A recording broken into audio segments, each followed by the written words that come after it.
Baik, terima kasih kepada Pak Moderator yang pada kesempatan ini memberikan kesempatan kepada kami atau saya khusus untuk memberikan materi tentang aspek membangun sebuah program ya, dengan sebuah pendekatan namanya performance yang membangun wilayah. Baik, teman-teman sekalian yang kami hormati, saya coba untuk memberikan sebuah ilustrasi terhadap situasi dan kondisi suka tidak suka bagaimana juga permasalahan dan dinamika persoalan sosial politik, ekonomi, budaya, pertahanan keamanan selalu ada di lingkungan kita. Nah, berangkat dari masalah tersebut, tentunya kita menghendaki adanya sebuah figur, adanya sebuah kemampuan, dan juga adanya sebuah tokoh yang memiliki sebuah keberanian ya, dalam mengambil keputusan yang punya nilai strategis dalam rangka upaya untuk mencari sebuah solusi yang ada. Sudah lama kita mencari figur orang yang mencari sebuah pendekatan, baik secara pendekatan prinsip, teori, dan sebagainya dalam rangka penyelesaian permasalahan yang ada di lingkungan keluarga, wilayah, maupun negaranya. Tentunya ini tidak mudah dalam hari ini. Tentunya saya coba untuk mendekati sebuah motivasi yang suka tidak suka pasti ada di lingkungan kita. Dalam dunia pikiran tidak dijumpai sebuah dimensi ya, dan tidak ada yang mustahil untuk mewujudkan impian Anda. Sejauh mana impian Anda tentunya bisa diukur dengan dinamika dan tentunya strata yang ada di lingkungan kita masing-masing. Ada juga pepatah yang mengatakan Anda akan terperangkap secara fisik dan emosional oleh situasi atau perilaku Anda sendiri sampai Anda menyadari untuk belajar keluar dari perangkap tersebut. Tentunya ini ada sebuah dinamika yang selalu ada di lingkungan kita, bahwa kita tidak terbebas dari sebuah radikal, namanya posisi situasi di mana kita ada dalam medan magnet banyak lingkungan. Nah, tentunya kita juga menyadari jika Anda ingin mengadakan perubahan atas kebiasaan Anda, maka jangan serahkan perubahan tersebut kepada orang lain. Ini adalah merupakan sebuah kepercayaan diri tentang sebuah kalkulasi kehidupan dan penghidupan yang suka tidak suka, bahwa banyak perubahan ada kalanya kita serahkan kepada orang lain, tapi tentunya hal itu menjadi bumerang bagi kita. Tentunya kita mengkalkulasi dengan banyak aspek ke arah sana. Nah, untuk sebuah perubahan, jadilah pemimpin bukan penguasa. Pertama sekali, milikilah watak, karakter, dan respon peduli terhadap sebuah perubahan. Karena bagaimanapun juga seorang pimpinan akan memiliki situasi dan kondisi di mana karakter adalah merupakan sebuah panglima dalam rangka membaca situasi dan kondisi yang ada. Keduanya juga memiliki kemampuan dan mengkomunikasikan konsep perubahan, bahwa perubahan datang pasti dengan sebuah kalkulasi, perhitungan dengan menggunakan pendekatan namanya kalkulasi sosial politik, ekonomi, budaya, dan sebagainya. Ini adalah bagaimana orang berhitung dengan sebuah situasi yang ada. Ketiganya memiliki keberanian untuk menyuarakan kebenaran. Ada kalanya banyak orang diam, untuk sebuah kebenaran. Tapi seorang pemimpin tentunya diharapkan mempunyai sebuah keberanian dalam menyuarakan kebenaran walaupun kelak satu saat itu pahit dan diterima oleh banyak pihak. Keempatnya, menyalurkan konsep perubahan melalui mekanisme dan prosedur serta etika dan yang konstruktif adalah bagaimana cara, pola, sistem, mekanisme, prosedur. Kalau misalnya kita menggunakan sebuah kebijakan publik, ada pola mekanismenya yang harus dipenuhi dalam menggunakan sebuah standar etika, standar moral ya dalam rangka ke arah sana. Pemimpin ada kalanya pemimpin tanpa pengikut. Kadang-kadang ada pola semacam itu.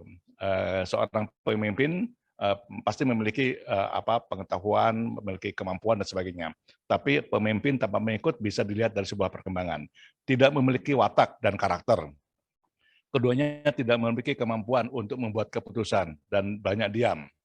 Tidak memiliki kebijakan untuk merencanakan dan memerintah. Tidak memiliki keberanian untuk bertindak. Tidak memiliki kemampuan untuk mengatur atau mengelola. Ini adalah pemimpin tanpa mengikut ya. Jadi ini adalah merupakan sebuah kemungkinan pasti terjadi, baik di segala organisasi kecil, sedang maupun besar.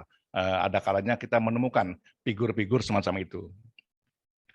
Ada 3 jenis orang di lingkungan Anda, suka tidak suka, Anda harus petakan. Karena bukan tidak mungkin kita berhadapan dengan siapa untuk arah sana. Tinggal kita memetakan bagaimana lingkungan kita bisa membuat pengaruh yang mungkin bisa mengintervensi kita atau mungkin juga bisa mempengaruhi kita.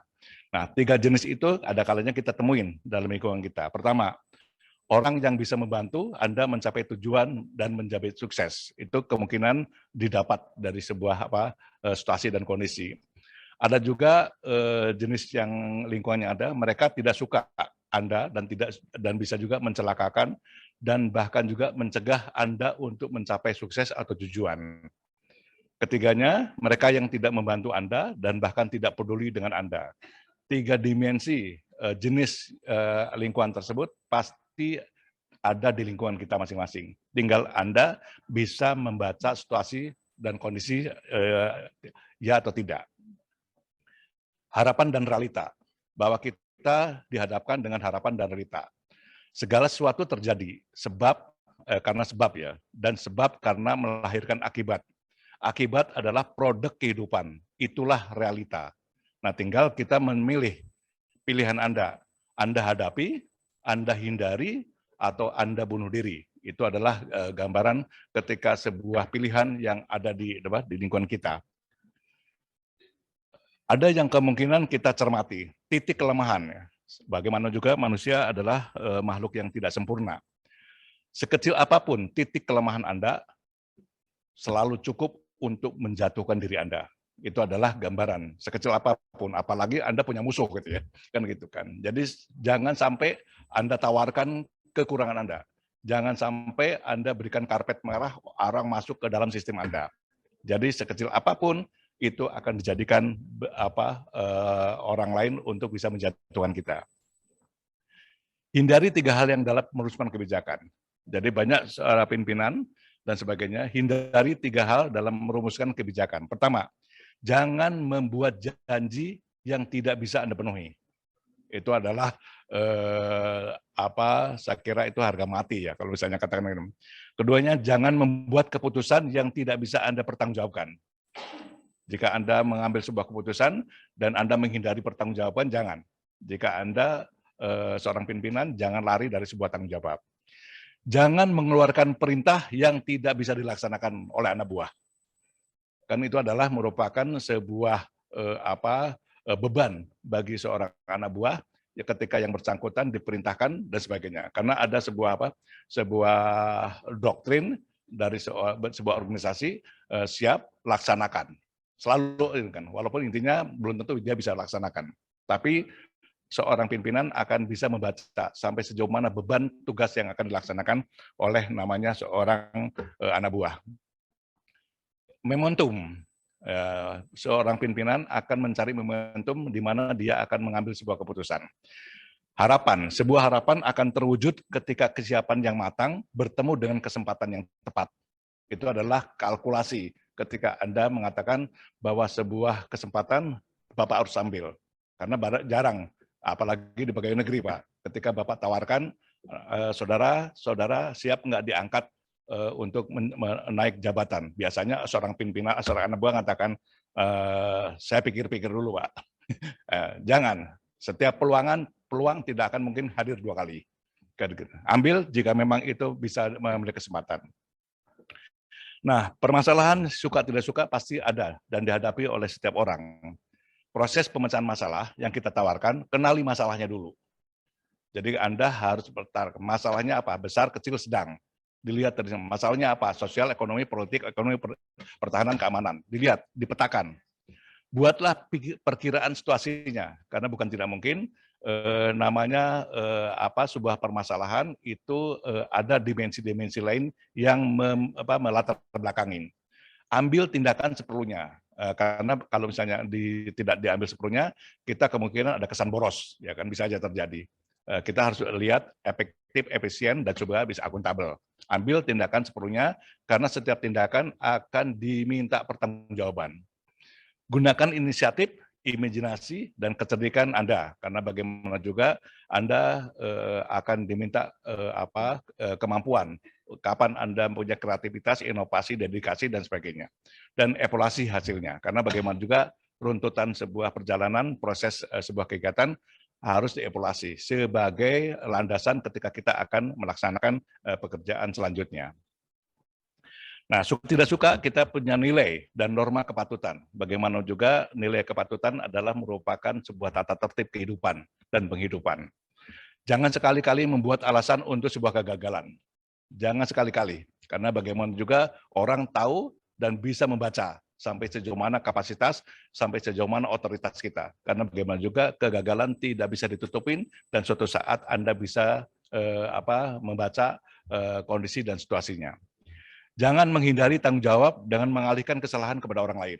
Itu adalah merupakan sebuah pertanggungjawaban moral. Ya, jangan setengah hati mengerjakan sesuatu, yang tadi disampaikan oleh Pak Rektor, mengatakan jangan setengah hati. Ketika kamu mengatakan kalkulasi kamu kuat, laksanakan. Diperlukan kecermatan, ketepatan dalam bekerja, karena kita menghitung sampai sejauh mana efektif, efisien, dan akuntabel yang kelak satu saat akan diminta pertanggungjawaban secara nilai, secara moral, dan juga secara akuntabel sendiri, good governance. Biasakan dengan disiplin dan tepat waktu. Ini adalah gambaran tentang nilai-nilai kepatutan dan juga nilai-nilai norma-norma yang ada. Nah, tentunya banyak faktor lah yang kita lihat dari sebuah perkembangan, faktor-faktor yang mempengaruhi pemecahan masalah. Pertama, suka tidak suka, kita akan melihat sampai sejauh mana kapasitas orang, pengalaman, tentunya kompetensi, latar belakang seseorang, sehingga orang tersebut mampu mengatasi masalah, karena yang bersangkutan layak untuk dijadikan orang yang bisa memecahkan permasalahan. Tingkat pendidikan dan pengetahuan juga melatar belakangin. Kepribadian juga sedikit banyak mempengaruhi. Kondisi mental dan fisik otomatis orang yang sehat mampu akan memutuskan dengan secara sehat. Jaringan hubungan dengan pihak lain, karena bagaimana juga kemungkinan faktor-faktor tidak bisa ditentukan, diselesaikan sendiri, bukan tidak mungkin dia bisa menggunakan jaringan dan hubungan yang bisa menyelesaikan permasalahan internal menjadi eksternal. Merumuskan pemecahan masalah. Proses pemecahan masalah tidak hanya berhubungan dengan kecerdasan semata, tetapi berhubungan dengan keterpaduan antara analisa, gagasan, inovasi, keberanian untuk membuat sebuah keputusan. Banyak model dan cara untuk memecahkan masalah. Nah, untuk itu pada kesempatan ini kita mencoba untuk memperkenalkan 7 langkah pemecahan masalah yang bisa dijadikan salah satu alternatif jika kita akan mengambil sebuah keputusan. Ya, tentunya 7 alternatif ini langkah pertama sekali, kenali permasalahan Anda atau wilayah Anda. Kalau misalnya kita menggunakan pendekatan kebijakan publik, seorang pimpinan wilayah akan melihat peta situasi, peta kondisi wilayah masing-masing. Seberapa mendesak perhatian permasalahan tersebut? Karena setiap daerah punya permasalahan lain-lain, punya karakteristik lain-lain, dan juga punya culture lain-lain. Sehingga seberapa mendesak permasalahan tersebut bisa Anda tanganin. Seberapa penting masalah tersebut? Sehingga Anda menggunakan pendekatan skala prioritas. Siapa yang bertanggung jawab atas masalah tersebut? Karena bagaimana juga seseorang akan diberikan mandat tentang fungsi, tugas, dan tanggung jawabnya. Atau dengan siapa Anda mempunyai masalah. Karena bagaimana juga kita berhadapan baik yang tersembunyi atau mungkin juga yang terkasat mata. Tentunya kita akan coba siapa tentunya dengan siapa kita mempunyai masalah sehingga bisa terurai dengan cepat. Nah, langkah kedua, berpikir logis dan konstruktif dalam posisi ini. Jangan memberi reaksi terlalu cepat jika tidak terlalu yakin bisa menyelesaikan masalah. Anda renungkan, Anda analisis, dan juga Anda petakan. Sehingga jangan sampai Anda tergesa-gesa, karena orang tergesa-gesa pasti memiliki kerugian yang kemungkinan bisa punya risiko di ujungnya. Menyelesaikan masalah dengan landasan logis, ya, konstruktif, serta aspek yang melatar belakangi. Karena bagaimana juga ada mata rantai yang harus diperhatikan bahwa sebuah proses panjang yang akan dilengkapi, bagaimana juga dia akan menyelesaikan di awal, di tengah, atau di ujung, tergantung. Kalkulasi politik dia akan melihat situasi kondisi semacam itu.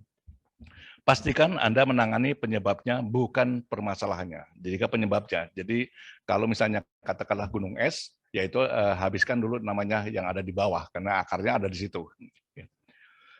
Langkah ketiga, pemetaan model. Ketika Anda melihat sebuah perjalanan, pasti Anda punya model pola penanganan. Pastikan permasalahan yang dihadapi, kumpulkan fakta-fakta yang melatar belakangi, bisa Anda lihat dari aspek survei, Anda bisa dari pengamatan, Anda bisa juga dari penelitian, Anda bisa lihat dari semacam itu. Juga mendefinisikan masalahnya, mendefinisikan aspek dimensi apa aja yang bisa dilaksanakan. D-nya mencari dan mengembalikan pilihan, mencari dan mengembangkan yang namanya pilihan solusi. Karena banyak solusi, kemungkinan solusi itu dipilih mana yang memiliki skala prioritas, mana yang kemungkinan efektif, efisien, bahkan juga kita melihat dengan sebuah struktur organisasi yang kemungkinan bisa dipilih. Setelah itu kami memilih solusi yang terbaik dan melaksanakan solusi yang terpilih, karena itu adalah merupakan sebuah pilihan. Sekali Anda memilih sebuah pilihan, kemungkinan sebagai orang yang memiliki leadership, Anda akan mencabut kembali. Anda memilih, Anda harus bertanggung jawab, karena bagaimana juga Anda telah memilih dengan sebuah strata yang kemungkinan bisa dipertanggungjawabkan. Langkah keempatnya, mencari informasi. Posisi ini apa, mengapa, kapan, bagaimana, siapa, dan di mana. Ini adalah kemungkinan permasalahan itu pasti ada yang memicunya. Jadi kita melihat apa, mengapa, kapan, bagaimana, siapa, dan di mana. Dan itu bisa dilihat dari dari isu-isu yang sekarang lagi hit di TV ya. Masalah ada dalam tataran individu atau level system. Ini juga sama. Apakah individual yang salah, atau figur yang salah, atau level sistem. Karena bagaimana juga orang akan mencoba mengkalkulasi, diperbaiki dalam aspek figur atau aspek sistem. Nah, tentunya ini menjadi sebuah pilihan. Analisa informasi dari mulai yang penting dan juga memiliki yang tidak relevan. Jadi ada tahapan, ada strata, ada kasta permasalahan-permasalahan yang kemungkinan kita pilih. Nah, teman-teman, setiap kasta permasalahan pasti punya beban berat, sedang, dan ringan, tergantung. Itu pasti ada yang mengikuti baik fungsi, strategi, dan juga pilihan dalam rangka mengambil sebuah keputusan. Susun dan pilih informasi yang dapat membantu Anda dalam mengambil langkah selanjutnya. Ini pasti susun dan pilih, pasti menggunakan mekanisme musyawarah, menggunakan mekanisme kekuasaan, dan menggunakan kekuasaan atau menggunakan pendekatan aturan. Tergantung cara pandang yang bersangkutan akan memilih dengan pola cara yang bagaimana. Itu adalah langkah keempat. Langkah kelimanya, mencari akar permasalahan, mengidentifikasi masalah, memisahkan sebab dan akibat, menjaring informasi, fakta, opini, dugaan, atau isu, mengambil argumentasi sementara yang Anda yakini, mengambil kesimpulan sementara atas akar masalahnya. Ini biasanya menggunakan pendekatan penelitian ya. Ini pasti suka tidak suka, saya menggunakan pendekatan metode kualitatif atau kuantitatif, tergantung daripada penelitian tersebut. Langkah keenamnya, membuat pilihan dan alternatif, memperhatikan seluruh solusi, memperhatikan potensi kelemahan, hambatan, dan tantangan, berpikir sistemik dan strategis, perhatikan nilai positif atau unsur negatif dalam membuat pilihan. Keenam adalah merupakan sebuah pintu masuk ketika kita akan menggunakan pendekatan namanya strategi, ya, manajemen strategi, di mana peluang, di situ ada ancaman, di situ ada kelemahan, di situ ada kekuatan, dan kita bisa membaca situasi dan kondisi kekuatan organisasi kita. Langkah terakhir, melaksanakan pemecahan masalah, ya, memilih solusi yang terbaik dan tepat, solusi yang efektif dan efisien, menetapkan situasi dan waktu yang realistis, terapkan sasaran yang direncanakan, yang pasti, konkret, dan spesifik, menetapkan batas waktu dan personal yang terlibat, lakukan dengan inisiatif, menggunakan visual analisis, menggunakan imajinasi, dan kecerdikan, serta kematangan naluri saudara dalam rangka mengambil sebuah keputusan, sekalipun namanya keputusan tersebut berat sekali. Dan hasilnya dievaluasi, karena ini adalah merupakan langkah-langkah yang sifatnya strategis, bisa menggunakan pendekatan sistem, bisa menggunakan sifatnya aturan. Nah, tentunya ini pilihan-pilihan tersebut menjadi sebuah alternatif. Bapak-bapak dan Ibu sekalian yang kami hormati, banyak masalah dipecahkan dengan menggunakan cara dan model pendekatan baik yang menyangkut teori, kebijakan, dan keberanian dalam landasan nilai, etika, maupun moral. Namun jangan lupa keberhasilan tersebut tidak terlepas dari bantuan dan intervensi Tuhan. Karena bagaimana juga banyak invisible hand yang ada di sekitar kita. Suka tidak suka, kita pasti akan dibayangi dengan sebuah situasi dan kondisi bahwa kita adalah makhluk Tuhan yang harus tentunya bergerak di tataran kebesaran Tuhan. Baik, sekira itu yang bisa saya sampaikan. Mudah-mudahan materi kami yang sangat terbatas ini bisa sedikit banyak memberikan sebuah nilai tambah dan memberikan kepada teman-teman baik yang ada di ruangan ini maupun yang ada di wilayah 3 wilayah. Sekian, terima kasih. Wassalamualaikum warahmatullahi wabarakatuh.